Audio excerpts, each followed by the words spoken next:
وَلَقَدْ يَسَّرْنَا الْقُرْآنَ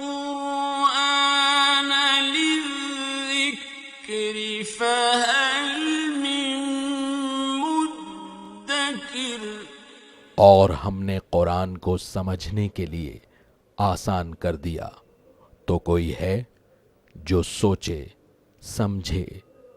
صوت القرآن، قرآن کی آواز۔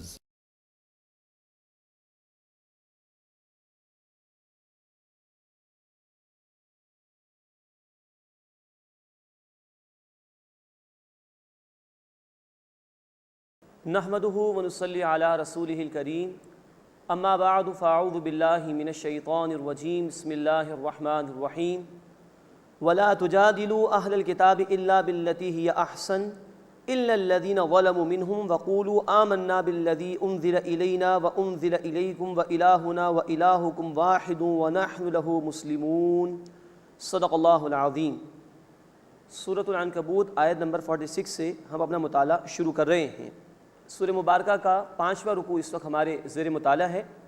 اب اہل کتاب کے حوالے سے کچھ ہدایات دی جا رہی ہیں۔ سن 5 نبوی میں یہ سورہ مبارکہ نازل ہوئی اور اسی دور میں مسلمان ہجرت کر کے چلے گئے تھے حبشہ کی طرف، تو اہل کتاب وہاں پر رہتے تھے، عیسائی تھے، ان کے حوالے سے اب کچھ ہدایات عطا کی گئی ہیں۔ وَلَا تُجَادِلُوا أَهْلَ الْكِتَابِ إِلَّا بِالَّتِي هِيَ أَحْسَنُ، اور تم اہل کتاب سے مت جھگڑو، مراد ڈائلاگ نہ کرو مگر اس طریقے پر جو بہتر ہو۔ إِلَّا الَّذِينَ ظَلَمُوا مِنْهُمْ، سوائے ان میں سے جو لوگ ہٹ دھرمی پر اتر آئیں۔ وَقُولُوا آمَنَّا بِالَّذِي أُنزِلَ إِلَيْنَا وَأُنزِلَ إِلَيْكُمْ، اور اے مسلمانوں تم یوں کہو کہ ہم اس پر ایمان لائے جو ہماری طرف نازل کیا گیا اور تمہاری طرف نازل کیا گیا۔ وَإِلَٰهُنَا وَإِلَٰهُكُمْ وَاحِدٌ، اور ہمارا معبود اور تمہارا معبود معبود واحد ہے۔ وَنَحْنُ لَهُ مُسْلِمُونَ، اور ہم اسی کے فرما بردار ہیں۔ اب یہاں اہل کتاب سے مجادلہ یعنی ڈائلاگ کے حوالے سے بڑی اہم ہدایت دی گئی۔ پہلی بات بیان کی گئی کہ ان سے مجادلہ کرو، مباحثہ کرو اس طریقے پر جو عمدہ ہو۔ یہی ہدایت آئی ہے سورہ النحل آیت نمبر 125 میں بھی، وَجَادِلْهُمْ بِالَّتِي هِيَ أَحْسَنُ، ان سے مجادلہ کرو، ڈائلاگ کرو عمدہ عمل کے ساتھ۔ یہ دعوت کے حوالے سے بڑی اہم رہنمائی ہے کہ چاہے غیر مسلم ہی سامنے ہو، کتنا بڑا مخالف حق ہی کیوں نہ ہو، لیکن جو ڈائلاگ ہم اس سے کریں، جو گفتگو اس کے سامنے رکھے، وہ عمدگی کے ساتھ ہونی چاہیے۔ دوسری بات بیان کی گئی کہ اہل کتاب میں سے جو ہٹ دھرمی پر اتر آئیں تو ان کا معاملہ الگ ہے، ان کے ساتھ کچھ سختی کی جا سکتی ہے، لیکن عام حالات کے اندر دعوت کے دوران عمدگی کا رویہ اختیار کرنا چاہیے۔ مزید فرمایا کہ یوں کہو کہ ہم ایمان لاتے ہیں اس پر جو ہم پر نازل کیا گیا، تم پر نازل کیا گیا۔ اہل ایمان جو نبی صلی اللہ علیہ وسلم کو ماننے والے، وہ سب سے بڑھ کر روادار ہیں، وہ ہر اس وحی پر ایمان رکھتے ہیں جو اللہ تعالیٰ نے ہر دور میں اپنے رسولوں کو عطا فرمائی۔ سورۃ البقرہ آیت نمبر 285 میں الفاظ ہیں، لا نفرق بین احد من رسولی، ہم اللہ کے رسولوں میں سے کسی ایک میں بھی تفریق نہیں کرتے۔ یہ خوبصورتی ہے اس دین کے ماننے والوں کی کہ وہ ہر رسول کو مانتے ہیں اور ہر وحی کو مانتے ہیں جو اپنے اپنے دور میں اللہ نے رسولوں کو عطا فرمائی۔ ہاں وہ کتابیں جو اب موجود ہیں گزشتہ، جن میں تحریف ہو چکی، اس پر ہمارا ایمان نہیں، بلکہ ان کتابوں پر اور اس وحی پر جو اللہ نے رسولوں کو ان کے ادوار میں عطا فرمائی تھی۔ مزید کہا گیا کہ وَإِلَٰهُنَا وَإِلَٰهُكُمْ وَاحِدٌ، اور ہمارا معبود اور تمہارا معبود ایک ہی معبود ہے۔ دعوت کا ایک اصول یہ بھی ہے کہ جب دعوت شروع کی جائے تو جو متفق علیہ امور ہوں، ایگریڈ اپون امور ہوں، جن میں کوئی اختلاف نہ ہو، اس سے بات شروع کرنی چاہیے۔ یہی بات ہم پڑھ چکے ہیں سورہ آل عمران آیت نمبر 64 میں بھی، قُلْ يَا أَهْلَ الْكِتَابِ تَعَالَوْا إِلَىٰ كَلِمَةٍ سَوَاءٍ بَيْنَنَا وَبَيْنَكُمْ، اے نبی صلی اللہ علیہ وسلم فرما دیجئے کہ اے اہل کتاب آؤ ایک ایسی بات کی طرف جو ہمارے تمہارے درمیان مشترک ہے، ایک اللہ کی عبادت کریں، اس کے ساتھ کسی کو شریک نہ کریں اور اس کے علاوہ کسی کو رب نہ بنائیں۔ تو یہ ہے کہ متفقن علیہ امور، ایگریڈ اپون جو باتیں ہیں، ان سے دعوت کو شروع کرنا چاہیے۔ تو بڑی اہم ہدایات اس موقع پر جو آئی ہیں دعوت کے مرحلے کے حوالے سے۔ وَنَحْنُ لَهُ مُسْلِمُونَ، اور ہم اسی اللہ کے فرما بردار ہیں۔ وَكَذَلِكَ أَنزَلْنَا إِلَيْكَ الْكِتَابَ، اور اسی طرح نبی صلی اللہ علیہ وسلم ہم نے آپ کی طرف کتاب نازل کی۔ فَالَّذِينَ آتَيْنَاهُمُ الْكِتَابَ يُؤْمِنُونَ بِهِ، بس ان لوگوں کو ہم نے کتاب عطا کی ہے، وہ ایمان لاتے ہیں اس پر۔ اہل کتاب میں سے جو نیک لوگ تھے، حق کے متلاشی تھے، ان کا ذکر ہے کہ وہ قرآن پر ایمان لاتے ہیں۔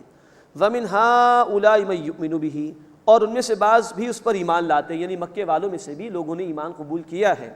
وما یجحد بآیاتنا الا الکافرون، اور ہماری آیات کا انکار تو وہی کرتے ہیں جو کفر کرنے والے ہیں۔ وما کنت تتلو من قبلہ من کتاب، اور اے نبی صلی اللہ علیہ وسلم اس سے پہلے آپ کوئی کتاب نہیں پڑھتے تھے۔ ولا تخطہ بیمینک، اور نہ آپ اپنے دائیں ہاتھ سے لکھتے تھے۔ اذا لارتاب المبطلون، اس صورت میں تو اہل باطل شک کرتے۔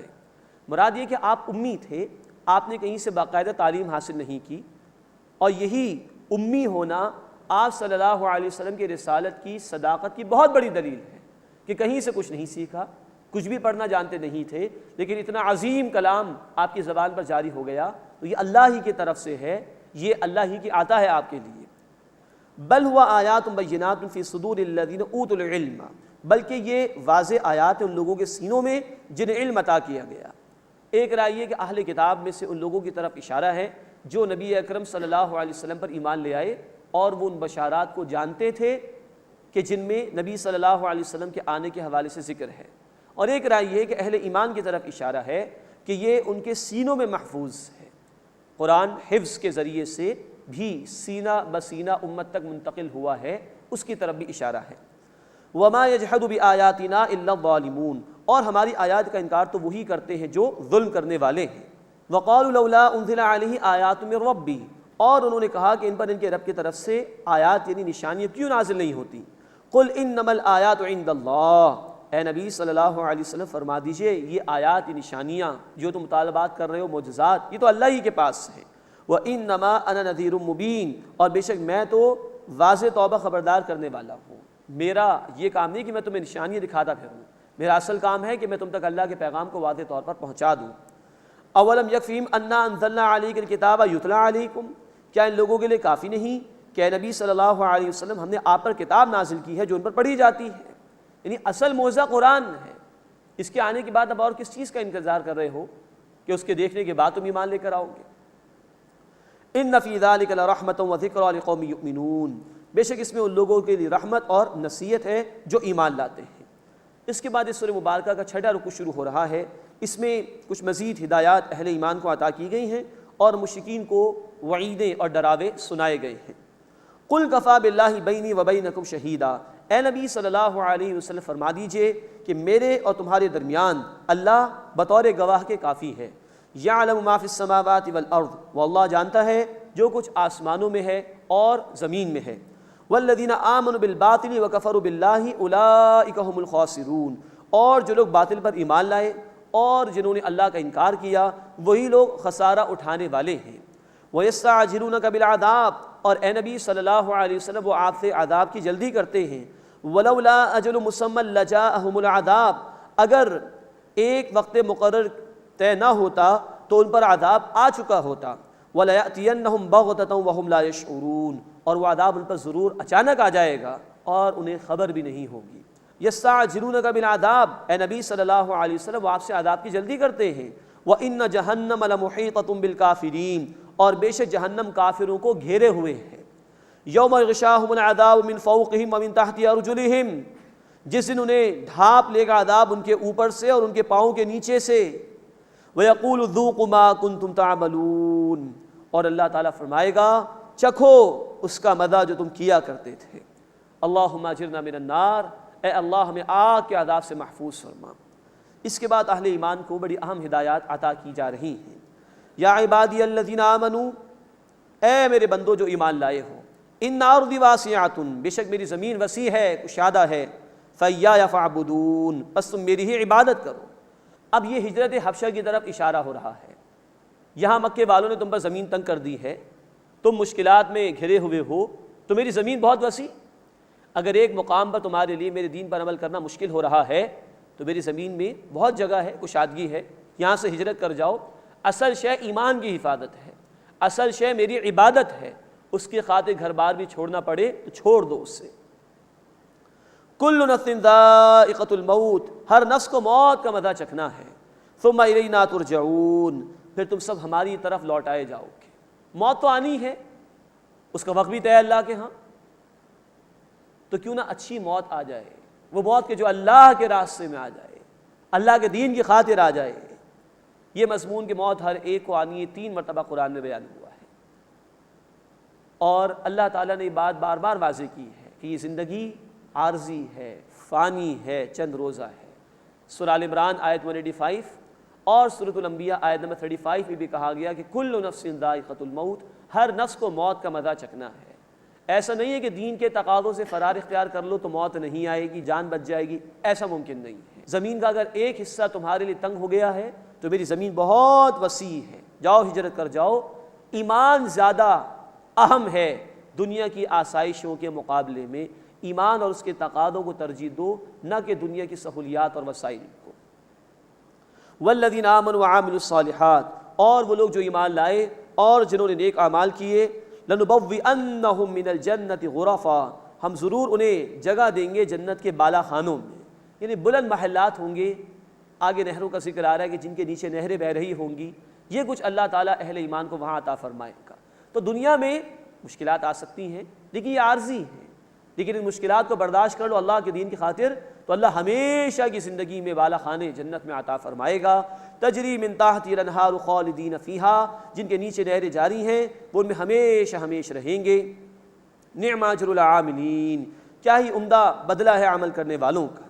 اللہم انا نسألک الجنہ، اے اللہ ہم تجھ سے جنت کا سوال کرتے ہیں، اے اللہ ہم ان بندوں میں شامل فرما کہ جو جنت کا مستحق بننے کے لیے محنت بھی کرتے ہیں۔ الذین صبروا، وہ لوگ جنہوں نے صبر کیا، وعلی ربہم یتوکلون، اور اپنے رب پر بھروسہ کرتے رہے، ان کے لیے جنت ہے۔ مشکلات آ رہی ہیں، برداشت کر رہے ہیں، صبر کر رہے ہیں، اور گھر بار بھی چھوڑنے کو تیار ہیں، اپنی زمین بھی چھوڑنے کو تیار ہیں، اپنا علاقہ چھوڑنے کو تیار ہیں، اللہ پر بھروسہ کرتے ہوں گے، ایسے لوگوں کے لیے جنت ہے۔ وَكَأَيٍّ مِّن دَابَّةٍ لَّا تَحْمِلُ رِزْقَهَا، اور بہت سے جانور ہیں جو اپنا رزق اٹھائے نہیں پھرتے۔ اللہ یرزقها وإیاکم، اللہ انہیں بھی روزی دیتا ہے اور تمہیں بھی عطا فرماتا ہے۔ وَهُوَ السَّمِيعُ الْعَلِيمُ، اور وہ اللہ خوب سننے والا، خوب علم رکھنے والا ہے۔ مراد یہ ہے کہ یہ رزق، اس سے پریشان نہ ہو، یہ دنیا کا رزق یہ کبھی رکاوٹ نہ بنے دین کے راستے میں۔ رزق کی ذمہ داری اللہ کی۔ سورہ ہود آیت نمبر 6، وَمَا مِن دَابَّةٍ فِي الْأَرْضِ إِلَّا عَلَى اللَّهِ رِزْقُهَا، زمین پر کوئی جاندار نہیں جس کی رزق کی ذمہ داری اللہ پر نہ ہو۔ یہاں کہا جا رہا ہے کہ کتنے ہی جانور ہیں جو اپنا رزق اٹھائے نہیں پھرتے، اللہ ان کو کھلاتا ہے، اللہ تمہیں بھی کھلا سکتا ہے۔ اسی طرح جامع ترمذی کی حدیث ہے، اللہ کے رسول صلی اللہ علیہ وسلم نے فرمایا کہ اگر اللہ پر تم توکل کرو جیسا کہ توکل کا حق ہے تو اللہ اس طرح رزق عطا فرمائے گا جیسے پرندوں کو عطا فرماتا ہے۔ وہ صبح اپنے گھونسلوں سے، اپنے آشیانوں سے نکلتے ہیں بھوکے پیٹ، اور جب واپس آتے ہیں تو پیٹ بھر کر واپس آتے ہیں۔ تو یہ رزق کبھی آڑے نہ بنے۔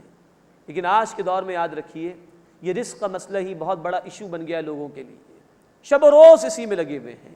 رزق حلال کمانا کوئی منع نہیں ہے، لیکن کیا یہ دنیا ہی مقصود ہے، یہ دنیا ہی مطلوب ہے؟ اور دنیا کی دولت پھر رکاوٹ بن جاتی ہے دین کے تقاضوں پر عمل کرنے میں۔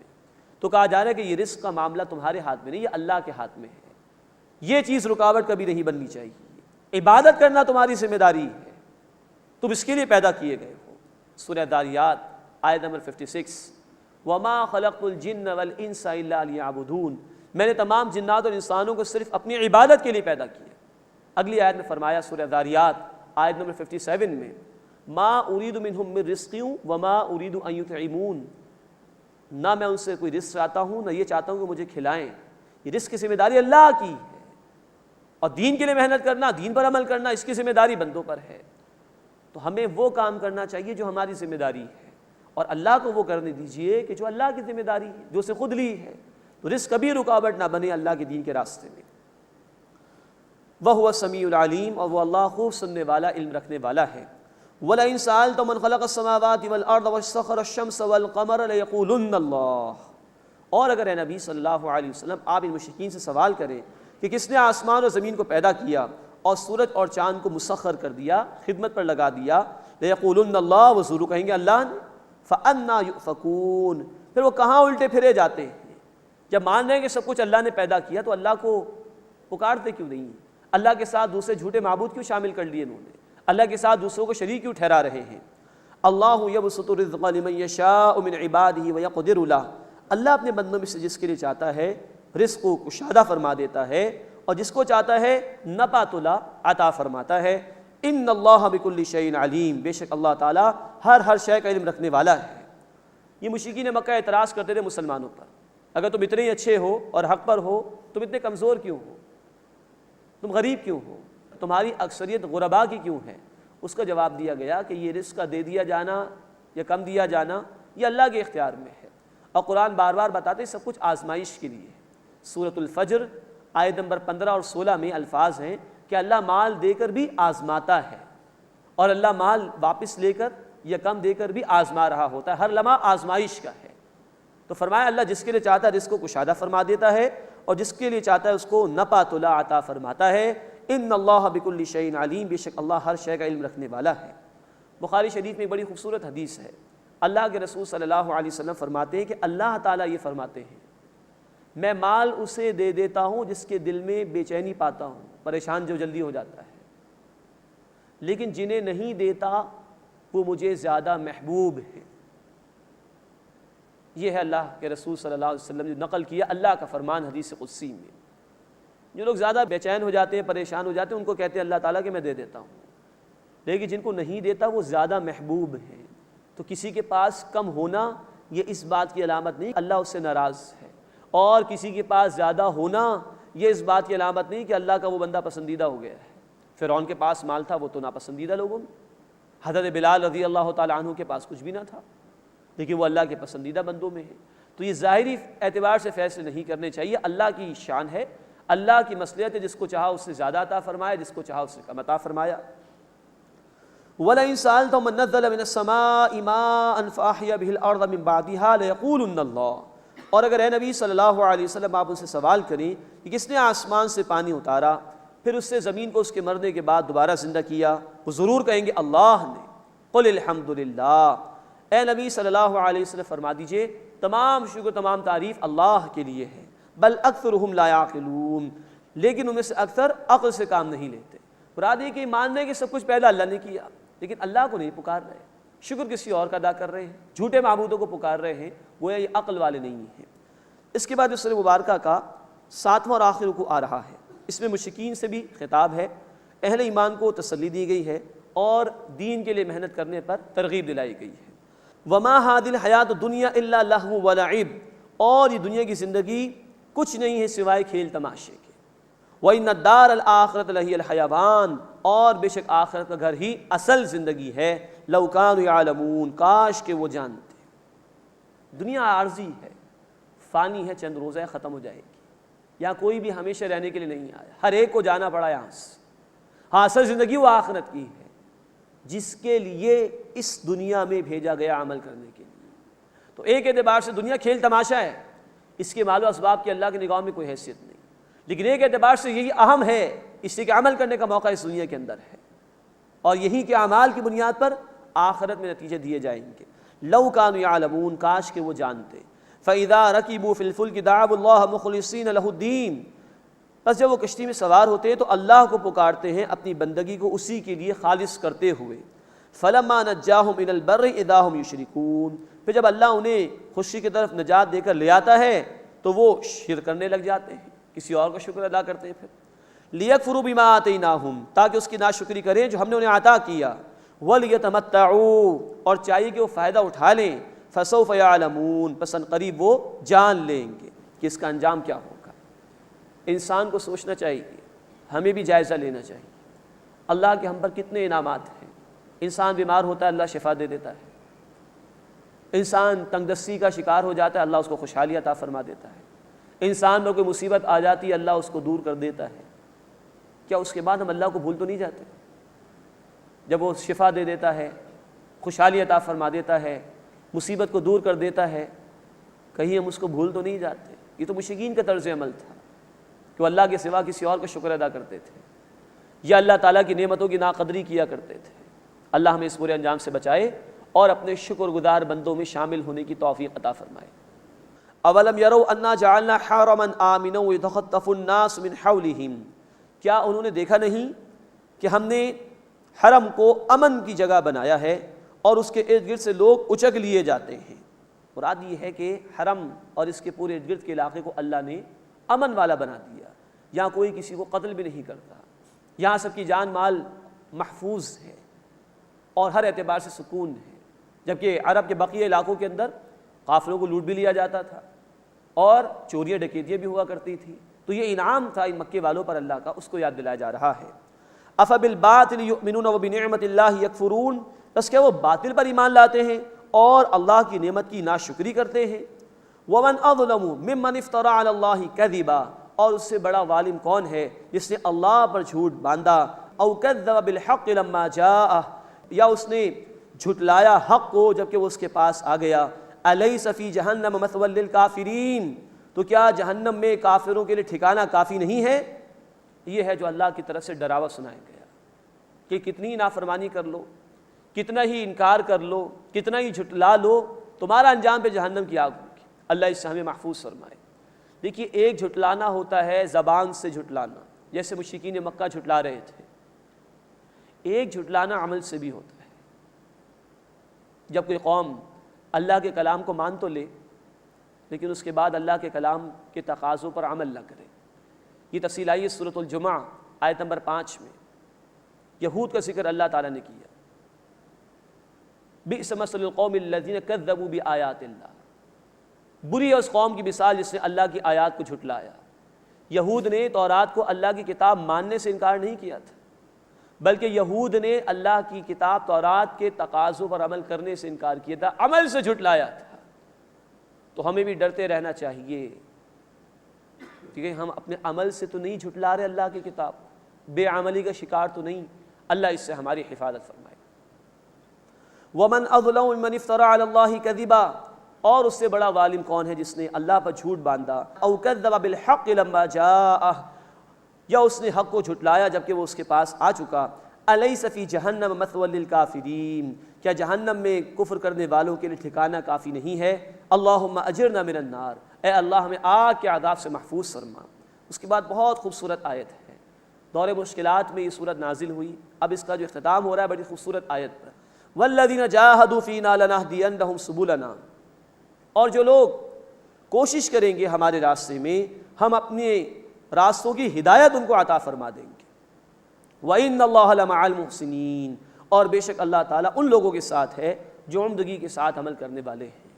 یہ صحابہ کرام رضی اللہ تعالیٰ عنہ اجمعین کو تسلی دی جا رہی ہے، اللہ کے رسول صلی اللہ علیہ وسلم کو بھی تسلی دی جا رہی ہے، اور ان کے ذریعے سے ہر دور کے اہل ایمان کو تسلی دی جا رہی ہے کہ جو بھی اللہ کے نیک بندے محنت کریں گے اللہ کے راستے، اس کے دین کی خاطر، اللہ اپنے راستوں کو ان کے لیے کھول دے گا، طرح طرح سے اللہ تعالیٰ ان کی مدد فرمائے گا، اور فرمائے کہ اللہ کی معیت ان کے شامل حال ہو جائے گی۔ اندازہ کیجئے، دنیا میں کسی انسان کو کوئی مسئلہ لاحق ہو جائے اور اس کو یہ یاد رہے کہ میرے تو وزیر سے تعلقات ہیں، فلاں وزیر مجھے بچا لے گا، میرے تو فلاں بیوروکریٹ کے ساتھ تعلقات ہیں، وہ میری مدد کو آ جائے گا۔ شخص کے یقین کا کیا عالم ہوگا جس کو یہ یقین ہو کہ میری پشت پناہی پر اللہ موجود ہے، اس کے یقین کا کیا عالم ہوگا۔ اللہ کہہ رہے ہیں وَإِنَّ اللَّهَ لَمَعَ الْمُحْسِنِينَ، اور بے شک اللہ تعالیٰ ان لوگوں کے ساتھ ہے، اللہ کی مدد ان لوگوں کے ساتھ ہے جو عمدگی کے ساتھ عمل کرنے والے ہیں۔ اللہ تعالیٰ ہمیں اس آیت کا یقین بھی عطا فرمائے اور اپنے راستے میں محنت کرنے کی توفیق عطا فرمائے۔ دیکھیے، ہدایت کوئی ایک دفعہ مل جانے والی شے نہیں، ہدایت پر ہدایت کی ضرورت ہے۔ اللہ تعالیٰ نے فرمایا سورہ محمد صلی اللہ علیہ وسلم آیت نمبر 17 میں، وَالَّذِينَ اهْتَدَوْا زَادَهُمْ هُدًى وَآتَاهُمْ تَقْوَاهُمْ، اور جنہوں نے ہدایت اختیار کی اللہ نے انہیں مزید ہدایت دی اور انہیں ان کا تقوی عطا فرمایا۔ تو ہدایت در ہدایت، ہدایت پر ہدایت کی ضرورت ہے۔ وَالَّذِينَ جَاهَدُوا فِينَا لَنَهْدِيَنَّهُمْ سُبُلَنَا، اور جو لوگ ہمارے راستے میں کوششیں کریں گے ہم اپنے راستوں کی ہدایت ان کو عطا فرما دیں گے۔ وَإِنَّ اللَّهَ لَمَعَ الْمُحْسِنِينَ، اور بے شک اللہ تعالیٰ ان لوگوں کے ساتھ ہے جو عمدگی کے ساتھ عمل کرنے والے ہیں۔ اہل ایمان کو تسلی ہے تمہاری محنت رائے گا نہیں جائے گی، اطمینان رکھو، اللہ کی معیت تمہارے شامل حال ہے۔ بڑا اطمینان بخش جملہ ہے جو اللہ نے عطا فرمایا۔ اللہ ہمیں اپنے دین کے لیے محنت کرنے کی توفیق عطا فرمائے۔ بسم اللہ الرحمن الرحیم، الف لام میم، غلبت الروم۔ اب سورۃ الروم کا آغاز ہو رہا ہے۔ یہ سورہ مبارکہ بھی مکی صورت ہے۔ اس میں ہم انشاءاللہ پڑھیں گے کہ رومیوں کو شکست ہو گئی تھی ایرانیوں کے ہاتھوں، اس کے حوالے سے قرآن نے ایک پیشن گوئی کی تھی جو دور نبوی صلی اللہ علیہ وسلم میں ہی پوری ہو گئی، اس کا ذکر آئے گا، اور تفصیل سے اللہ تعالیٰ کی نشانیاں اور قدرتیں بیان کی گئی ہیں، یعنی تذکیر بھی اعلیٰ اللہ کا موضوع اس مقام پر بیان کیا گیا ہے۔ پہلے رکوع میں انشاءاللہ ہم دیکھیں گے کہ رومیوں کی فتح کا ذکر آئے گا، دوبارہ وہ ایرانیوں پر غالب آ جائیں گے، اور مشرکین کو تنبیہ کی گئی ہے اور ڈراوے سنائے گئے ہیں۔ الف لام میم، یہ حروف مقطعات ہیں، انہیں علیحدہ علیحدہ پڑھا جاتا ہے، ان کے اصل معنی اللہ کے علم میں ہیں۔ غلبت الروم، رومی مغلوب ہو گئے، فی ادنى الارض، قریب کی زمین میں، اشارہ ہے شام اور فلسطین کے علاقے جہاں دور نبوی صلی اللہ علیہ وسلم میں روم کی حکومت تھی، رومی وہاں مغلوب ہو گئے تھے۔ نوٹ فرمائیے کہ نبی صلی اللہ علیہ وسلم کی نبوت کے ظہور کو جب تقریباً 5 سال ہو چکے تھے تو ایران غالب آ گیا تھا روم پر۔ ایرانی مشرک تھے اور رومی عیسائی تھے، تو وقتی طور پر ایرانیوں کو غلبہ حاصل ہو گیا رومیوں پر جو کہ عیسائی تھے۔ اس پر مشرکین مکہ بڑے خوش ہوئے اور انہوں نے مسلمانوں کو لعن طعن کرنا شروع کر دیا، کہا دیکھو ایرانی بھی تو مشرک ہے نا، وہ آگ کی پوجا پاٹ کرتے ہیں، بتوں کی کرتے ہیں، ہم بھی غالب آئیں گے تم پر۔ اور مسلمانوں کی کسی درجے میں ہمدردیاں رومیوں کے ساتھ تھیں، بہرحال وہ عیسائی تھے، اللہ کو مانتے تھے، کتاب ان کے پاس بہرحال تحریف شدہ عیسائی موجود تھی، تو مشرکین نے اس کو اپنے لیے دلیل بنا لی، دیکھو یہ ایرانی غالب آ گئے، ہم بھی تم پر غالب آ جائیں گے۔ تو اللہ تعالیٰ نے اس موقع پر پیشن گوئی کی ہے۔ ان آیات کا جو نزول ہے مفسرین کے مطابق وہ تقریباً سن 6 یا 7 نبوی میں ہے، جبکہ آپ صلی اللہ علیہ وسلم کی نبوت کے ظہور کو 6 یا 7 برس ہو چکے تھے، تب یہ آیات نازل ہوئی ہیں، اور اللہ تعالیٰ نے پیشن گوئی فرما دی کہ چند ہی برسوں میں، بدعی سنین کے الفاظ آئے ہیں جس کا اطلاق ہوتا ہے میکسیمم 9 سالوں تک۔ بدع کا لفظ جو ہے وہ 9 کے لیے آتا ہے عربی میں، تو میکسیمم 9 برس کا اللہ تعالیٰ نے پیریڈ بیان کیا کہ اس کے اندر رومی غالب آ جائیں گے، اور ایسا ہی ہوا۔ جس دن بدر کا معرکہ پیش آیا سن 2 ہجری میں، اسی دن مسلمان غالب آ گئے مشرکین مکہ پر، اور رومی غالب آ گئے تھے عیسائیوں پر۔ تو یہ ایک بہت بڑی تاریخی پیشن گوئی تھی جو قرآن نے کی، اور یہ کامل طور پر ظہور پذیر ہو گئی خود رسول اکرم صلی اللہ علیہ وسلم کے دور میں۔ اس کی طرف ابتدائی 6 آیات میں قرآن نے اشارہ کیا ہے۔ غلبت الروم، رومی مغلوب ہو گئے، فی ادنى الارض، قریب کی زمین میں، شام اور فلسطین کی طرف اشارہ ہے۔ وہم من بعد غلبہم سیغلبون، اور وہ اپنے مغلوب ہونے کے بعد القریب غالب ہو جائیں گے، فی بضع سنین، چند ہی سالوں میں۔ یہ بدعی کا لفظ عربی میں 3 سے لے کے میکسیمم 9 تک کے لیے آتا ہے، تو 6 یا 7 نبوی میں یہ آیات نازل ہوئیں، اور 2 ہجری میں غزوہ بدر کا معرکہ پیش آیا، تو 9 برس کے اندر ہی رومی دوبارہ غالب آ گئے تھے ایرانیوں پر، اسی دن جس دن کے غزوہ بدر کا معرکہ پیش آیا تھا۔ للہ الامر من قبل ومن بعد، اللہ ہی کے لیے اختیار ہے پہلے بھی اور بعد میں بھی۔ وَيَوْمَئِذٍ يَفْرَحُ الْمُؤْمِنُونَ، اور اس دن اہل ایمان خوش ہوں گے، بنصر اللہ، اللہ کی مدد، کہ اللہ کی پیشن گوئی بھی پوری ہوگی۔ رومی جو کہ بہرحال اہل کتاب تھے وہ غالب آئیں گے ایرانیوں پر جو کہ مشرک تھے، اور ادھر مسلمان غالب آئیں گے مشرکین مکہ پر۔ ینصر من یشاء، اللہ جس کی چاہتا ہے مدد فرماتا ہے۔ وَهُوَ الْعَزِيزُ الرَّحِيمُ، اور وہ اللہ زبردست ہے، مسلسل رحم فرمانے والا ہے۔ وعد اللہ، یہ اللہ کا وعدہ ہے۔ لا یخلف اللہ وعدہ، اللہ اپنے وعدے کے خلاف نہیں کرتا۔ ولکن اکثر الناس لا یعلمون، لیکن اکثر لوگ جانتے نہیں ہیں۔ یعلمون ظاہر من الحیات الدنیا، وہ دنیا کی زندگی کے صرف ظاہر کو دیکھتے ہیں۔ وہم عن الآخرۃ ہم غافلون، اور وہ آخرت سے غافل ہیں۔ یہ اشارہ ہے اس بات کی طرف کہ مشرکین مکہ ظاہری چیزوں کو دیکھ رہے تھے کہ دیکھو ایرانی غالب آ گئے، ہم بھی تم پر غالب آ جائیں گے، جبکہ اللہ تعالیٰ فرما رہے کہ یہ آخرت سے غافل ہیں، یعنی یہ کہ یہ برے عقیدوں کا شکار ہے، بے عملی کا شکار ہے، اور دنیا پرستی کے اندر مبتلا ہے، جبکہ اصل حقیقت اس دنیا کے پردے کے پیچھے موجود ہے، آخرت کے اعتبار سے بھی اور اللہ کی قدرت کے اعتبار سے بھی۔ اولم یتفکروا فی انفسہم، کیا وہ اپنے اندر غور و فکر نہیں کرتے؟ ما خلق اللہ السماوات والارض وما بینہما الا بالحق واجل مسمى، اللہ نے نہیں پیدا فرمایا آسمانوں اور زمین کو اور جو کچھ ان کے درمیان ہے مگر بامقصد طور پر اور ایک مقررہ مدت تک کے لیے۔ وَإِنَّ كَثِيرًا مِنَ النَّاسِ بِلِقَاءِ رَبِّهِمْ لَكَافِرُونَ، اور بے شک اکثر لوگ اپنے رب کی ملاقات کا انکار کرنے والے ہیں۔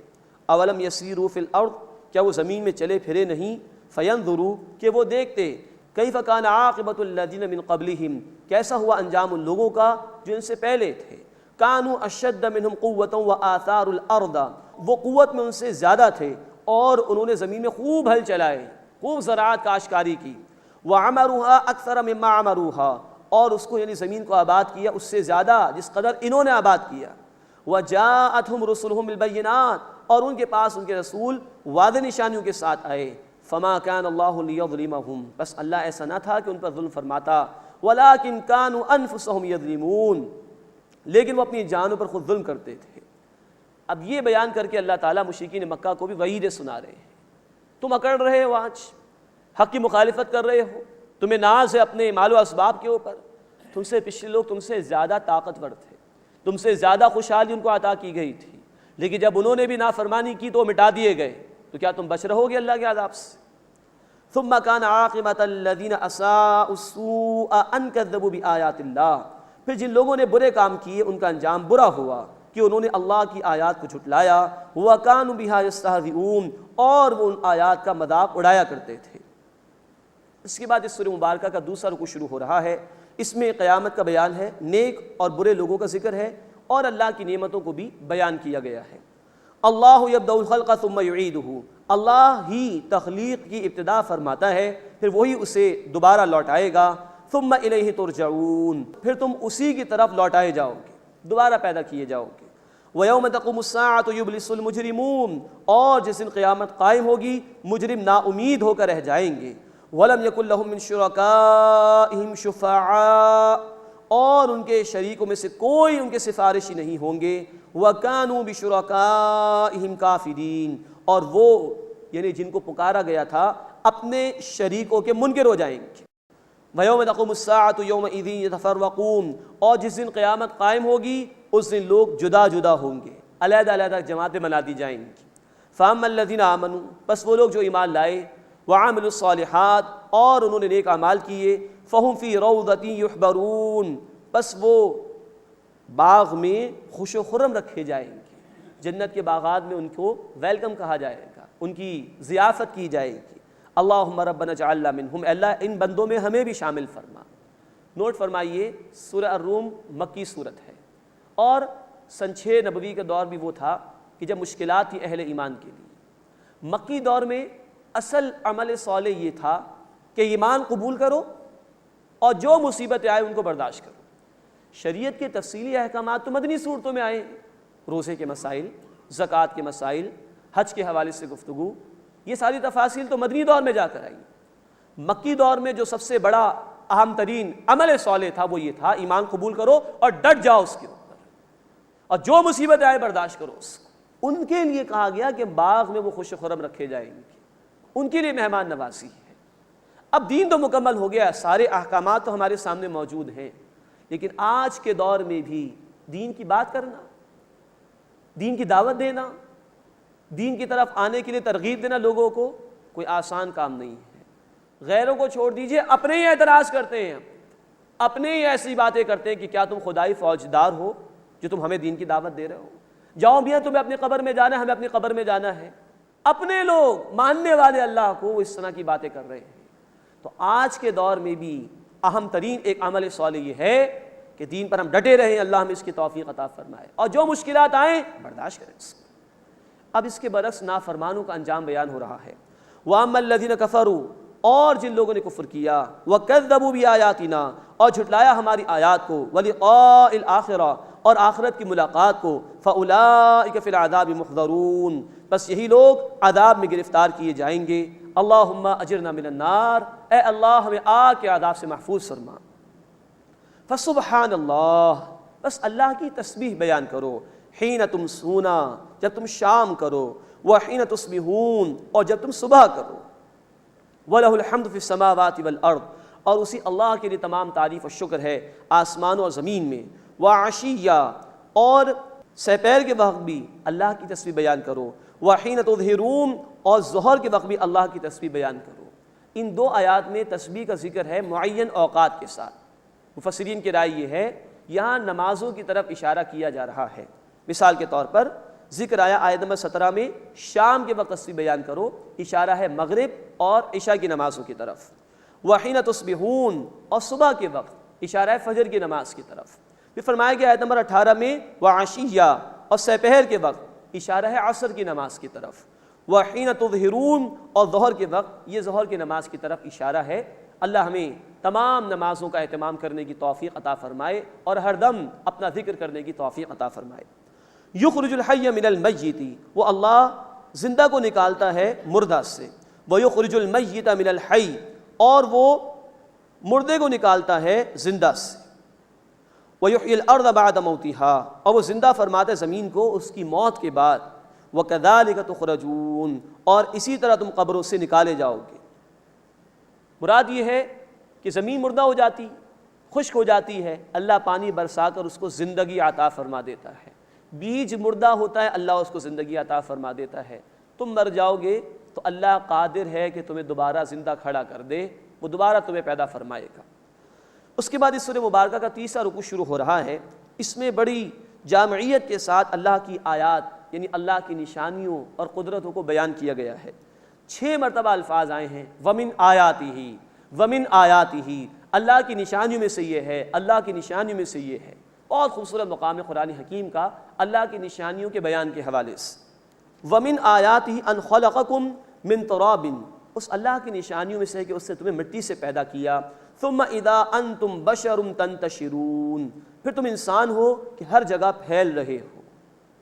ایک آدم علیہ السلام سے سلسلہ شروع ہوا، انہی سے ان کی زوجہ محترمہ حضرت حوا سلام علیہا کو اللہ نے پیدا کیا۔ اسی ایک جوڑے سے اربوں انسان اللہ نے پیدا فرما دی۔ تنہا یہ کتنی بڑی نشانی ہے اللہ کی قدرت کی۔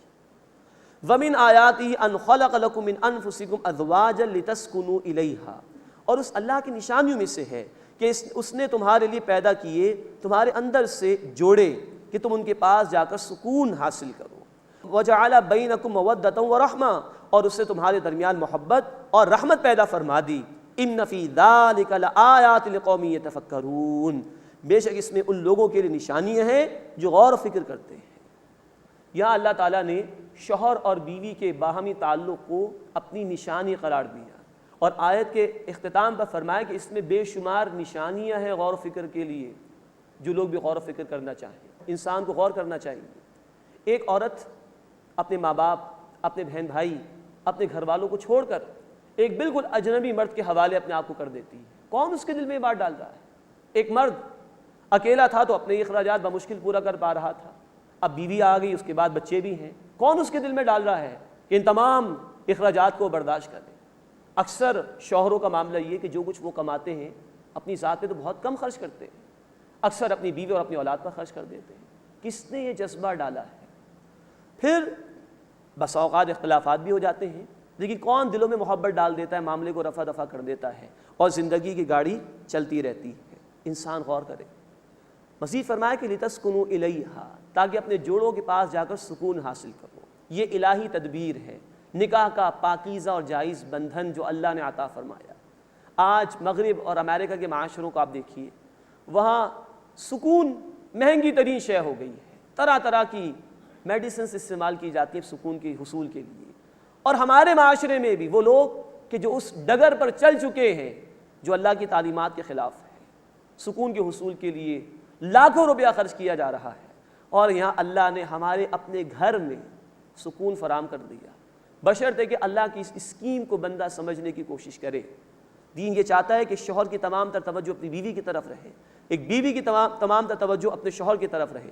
اسی کے لیے نگاہوں کی حفاظت کا حکم، اسی لیے ستر اور حجاب کے احکامات، اسی لیے زنا کے دروازوں پر پابندی لگائی گئی، تاکہ یہ جوڑا مضبوط ہو، ہر گھر مضبوط ہو، تاکہ پورا معاشرہ مضبوط ہو جائے۔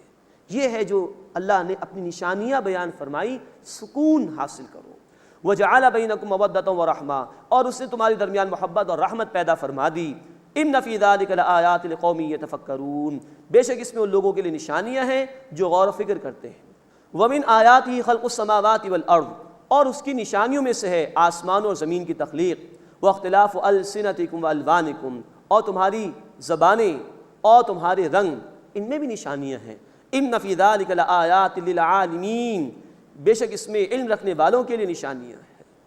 اب یہاں دیکھیے آسمان اور زمین کی تخلیق، انسان ان کی وسعتوں تک نہیں پہنچ سکا ہے۔ قرآن حکیم جب آسمان اور زمین کے الفاظ استعمال کرتا ہے تو ہمارے محاورے کے مطابق یہ پوری کائنات مراد لی جاتی ہے۔ بلینز آف گیلیکسیز کا معاملہ ہے جو ہمارے علم میں آیا ہے، لیکن یہ کائنات وسعت پذیر ہے، ایکسٹینشن اس کی ہوتی چلی جا رہی ہے۔ سورہ داریات آیت نمبر 47، وَالسَّمَاءَ بَنَيْنَاهَا بِأَيْدٍ وَإِنَّا لَمُوسِعُونَ، آسمان کو ہم نے اپنے دست قدرت سے بنایا اور ہم اس کو وسعت دیے چلے جا رہے ہیں۔ انسان کی عقل دنگ ہے، اندازہ نہیں کر سکتا وہ کہ یہ کائنات کتنی وسیع ہے۔ مزید فرمایا کہ تمہاری زبان اور تمہارے رنگوں میں بھی اللہ کی نشانیاں ہیں۔ یہ جو اختلاف ہے، ایک ہی ماں کی اولاد ہے لیکن چہرہ بالکل الگ، رنگ بس اوقات بالکل الگ، ٹوئنز بھی ہوتے ہیں، جڑوا بھی ہوتے ہیں، تو ان میں بھی کوئی نہ کوئی فرق ایسا ہوتا ہے کہ ماں باپ پہچان لیتے ہیں کہ یہ فلاں ہے اور یہ فلاں ہے۔ پھر زبانوں کو دیکھیے، انسانوں میں زبان کا یہ جو لوتھڑا یہ تو ایک ہی ہے، لیکن تنہا بھارت میں 3000 زبانیں بولی جاتی ہیں۔ پھر ہر زبان میں کتنے ایکسنٹس ہیں، کتنے انداز مختلف ہیں بولنے کے۔ پنجابی زبان کو لیجئے، عربی کو لیجئے، فارسی کو لیجئے، کتنے ایکسنٹس ہیں ان کے اندر، کتنے مختلف انداز سے لوگ بات کر رہے ہوتے ہیں، ایک ہی لوتھڑا لیکن یہ سینکڑوں کے اعتبار سے زبانیں اور مختلف انداز۔ کس کی صنعائی ہے؟ کیا یہ آپ سے آپ ہو سکتا ہے؟ ان فی ذلک لآیات للعالمین، بے شک اس میں نشانی ہے ان لوگوں کے لیے جو علم رکھنے والے ہیں۔ ومن آیاتہ منامکم اللیل والنہار، اور اس کی نشانیوں میں سے ہے تمہارا سونا رات میں اور دن بھی جس میں کام کاج کرتے ہو۔ وابتغاؤکم من فضلہ، اور تمہارا تلاش کرنا اس کے فضل میں سے۔ ان فی ذلک لآیات لقوم یسمعون، بے شک اس میں نشانی ان لوگوں کے لیے جو سنتے ہیں۔ یہ رات دن کا نظام بھی اللہ کی بہت بڑی قدرت۔ ومن آیاتہ یریکم البرق خوفا وطمعا، اور اس کی نشانیوں میں سے ہے کہ وہ تمہیں بجلی دکھاتا ہے خوف اور امید کے لیے۔ خوف اس بات کا کہ یہ بجلی ہم پر گر نہ پڑے، اور امید اس بات کی کہ اس کے بعد اب بارش برسے گی۔ وَيُنَزِّلُ مِنَ السَّمَاءِ مَاءً، اور وہ نازل فرماتا ہے آسمان سے پانی کو۔ فَيُحْيِي بِهِ الْأَرْضَ بَعْدَ مَوْتِهَا، پھر اس سے زمین کو اس کے مرنے کے بعد زندہ فرماتا ہے۔ إِنَّ فِي ذَلِكَ لَآيَاتٍ لِقَوْمٍ يَعْقِلُونَ، بے شک اس میں نشانی ان لوگوں کے لیے جو عقل سے کام لیتے ہیں۔ وَمِنْ آیَاتِهِ، اور اس کی نشانیوں میں سے ہے أَن تَقُومَ السَّمَاءُ وَالْأَرْضُ بِأَمْرِهِ، کہ اس کے حکم سے آسمان اور زمین قائم ہے، تبھی تو نظام زندگی چل رہا ہے۔ ثم اذا دعاكم دعوة من الارض اذا انتم تخرجون، پھر جب وہ ایک ندا دے کر زمین سے بلائے گا تو تم اچانک نکل آؤ گے، فوراً کھڑے ہو جاؤ گے۔ وَلَهُ مَن فِي السَّمَاوَاتِ وَالْأَرْضِ، اور اسی کے لیے جو کچھ آسمانوں میں ہے اور زمین میں۔ كُلٌّ لَهُ قَانِتُونَ، سب اسی کے فرما بردار ہیں۔ وَهُوَ الَّذِي يَبْدَأُ الْخَلْقَ، اور وہی ہے جو ابتدا فرماتا ہے تخلیق کی۔ ثم يعيده، پھر وہی اسے لوٹائے گا۔ وَهُوَ أَهْوَنُ عَلَيْهِ، اور یہ اس اللہ پر بہت آسان ہے۔ پہلی مرتبہ پیدا فرما دیا تو دوبارہ پیدا کرنا کون سی مشکل بات ہے۔ وَلَهُ الْمَثَلُ الْأَعْلَى فِي السَّمَاوَاتِ وَالْأَرْضِ، اور اسی کے لیے بلند تر شان ہے آسمانوں میں اور زمین میں۔ وَهُوَ الْعَزِيزُ الْحَكِيمُ، اور وہ اللہ غالب ہے، زبردست ہے، حکمت والا ہے۔ اللہ تعالی ہمیں اپنی نشانیوں پر غور و فکر کی توفیق عطا فرمائے، اور اس کے ذریعے ہمیں احسان مندی کے جذبات اختیار کرتے ہوئے اپنا شکر ادا کرنے کی توفیق عطا فرمائے۔ آمین یا رب العالمین۔ وآخر دعوانا ان الحمد للہ رب العالمین۔